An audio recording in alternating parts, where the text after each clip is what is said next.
L'été est terminé, les températures diminuent et le froid arrive. Vous allez mettre en route le chauffage dans votre logement.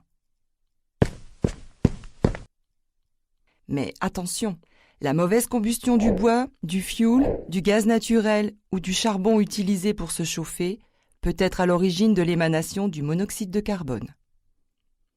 Le monoxyde de carbone est un gaz asphyxiant indétectable. Il est invisible, inodore et non irritant.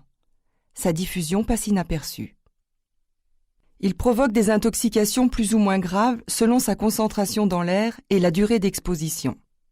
À taux faible, on observe des maux de tête, une fatigue inexpliquée, des troubles digestifs, voire des malaises. À taux plus élevé, la victime tombe dans le coma et risque la mort. Si ces symptômes sont observés chez plusieurs personnes dans une même pièce ou qu'ils disparaissent hors de cette pièce, il peut s'agir d'une intoxication au monoxyde de carbone.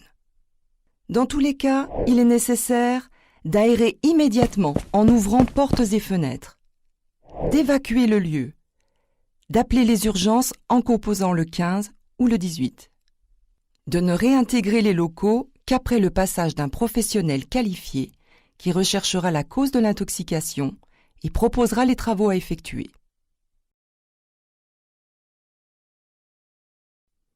La femme enceinte, les enfants de moins de 2 ans et les personnes âgées sont particulièrement sensibles au monoxyde de carbone. Chaque année en France, environ 4000 personnes sont victimes d'une intoxication et une centaine en décèdent. Il faut donc être vigilant. Avec des gestes simples, il est possible d'éviter ces intoxications. Aérez au moins 10 minutes par jour votre logement, y compris en hiver. Faites vérifier vos installations de chauffage et vos conduites fumées par un professionnel qualifié avant chaque hiver. N'obstruez jamais les entrées et sorties d'air de votre logement. Et installez des détecteurs de monoxyde de carbone à l'intérieur de votre logement.